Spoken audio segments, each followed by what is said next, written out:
My first career job was in Kitchener, Ontario at CTV Southwestern Ontario, Kitchener-Waterloo to be specific.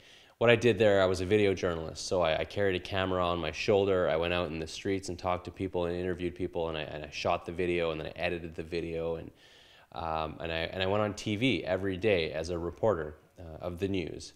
And that first job was across the country, and that's when I really left home for the first time and lived on my own for the first time. But that was one of the best experiences of my life because I was confident. I was confident that I was doing something that I was really good at and that I was going to succeed.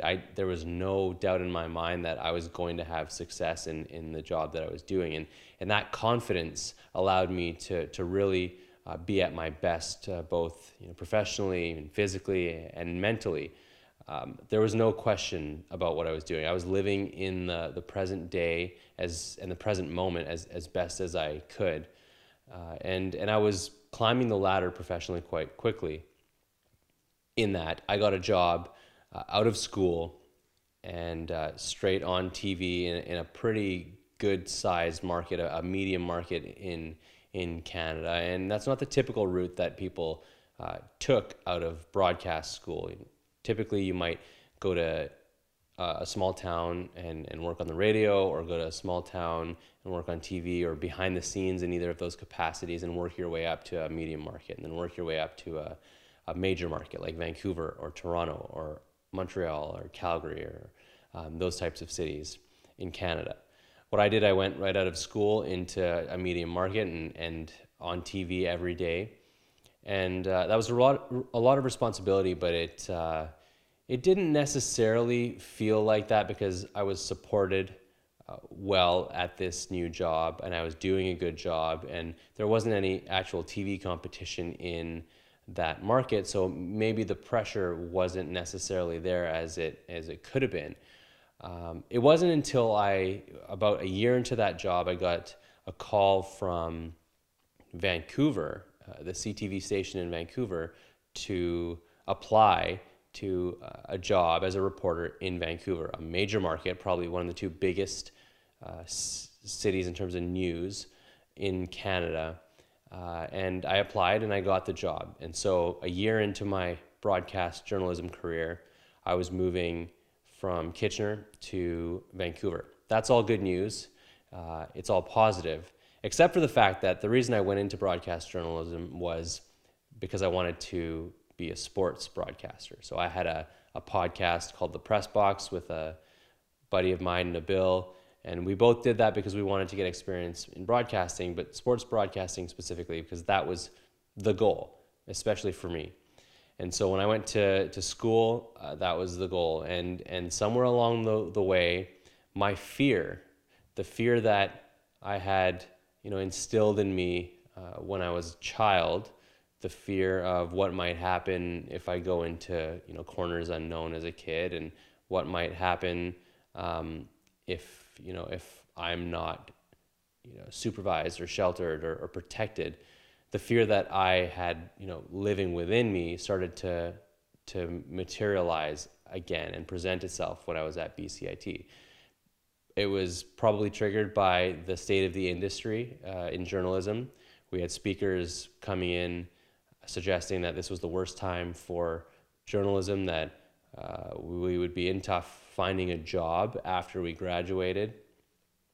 And so I started to fear that what I had chosen to do wasn't going to work out. And so my goal unconsciously changed from being a sports broadcaster, which I was working towards while I was at school, doing play-by-play and working on the sports show and doing the radio shifts on sports and everything that I could do to become a sports broadcaster.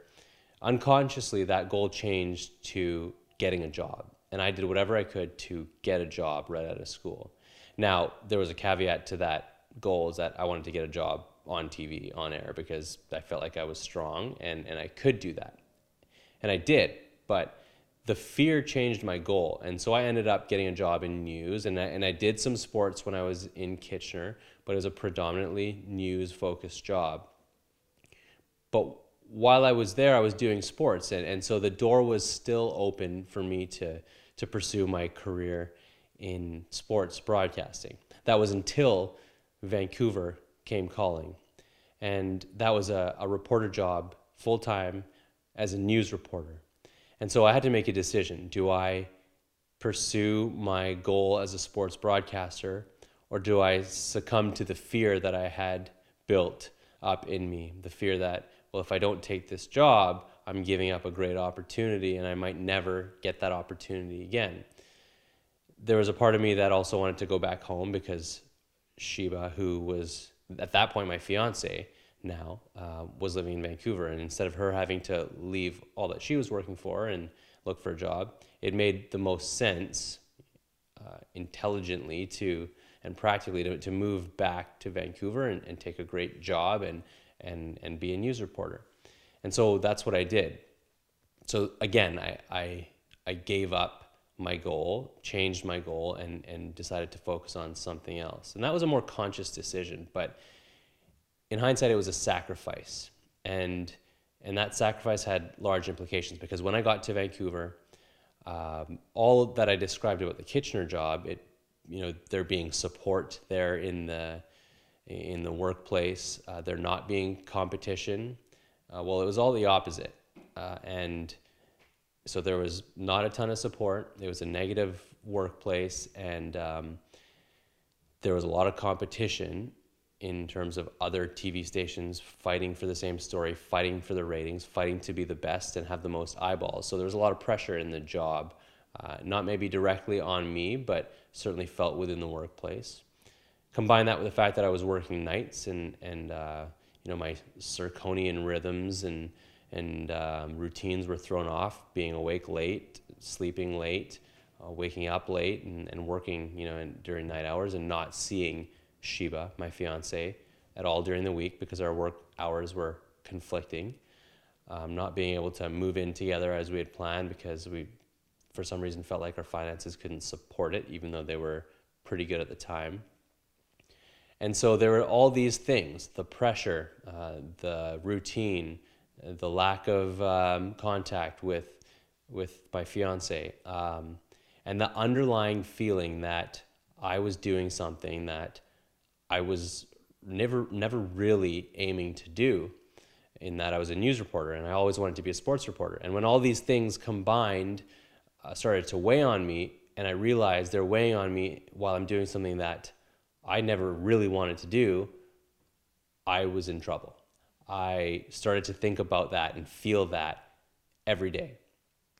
The little things that maybe wouldn't have felt as big if I felt like I was doing the job that I was doing for the right reasons and because I wanted to, started to feel really big. Going to work was a struggle.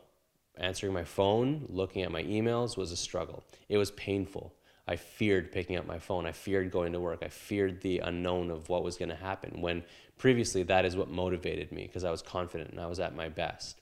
And while I did the job fine and nobody really could tell what I was going through, I was at my worst. I mentioned in that video that I made 5 years ago, talking about depression for the first time, that I was in tears at work multiple times because I felt like I was trapped.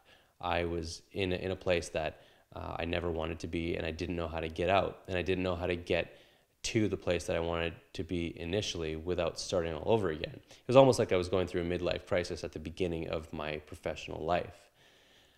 That's when depression hit me the hardest, and for the first time really that I noticed it hitting me.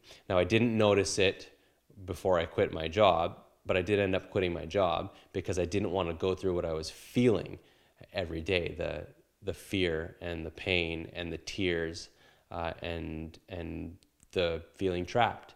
I felt that it was all job related and career related, and the way to get away from it was to quit my job. So I did. I had a couple months to myself to feel better, get healthy physically, spend some time on some hobbies, but also do some research about what I was going through, try to figure out what was going on. And that was the first time that I started to see references to depression and hear about people talking about depression. And there was a documentary that I saw that was about a handful of sports people, athletes, Darryl Strawberry, and others who had gone through mental illnesses themselves. And that was one thing that started to speak to me, in that I was dealing with a lot of the things that they were dealing with. I ended up getting another job. I ended up getting married that same year. And I ended up realizing that I was depressed and I had to do something about it. And I did. And I've learned a lot since then. And so the next video, I'm going to talk about how I dealt with being depressed.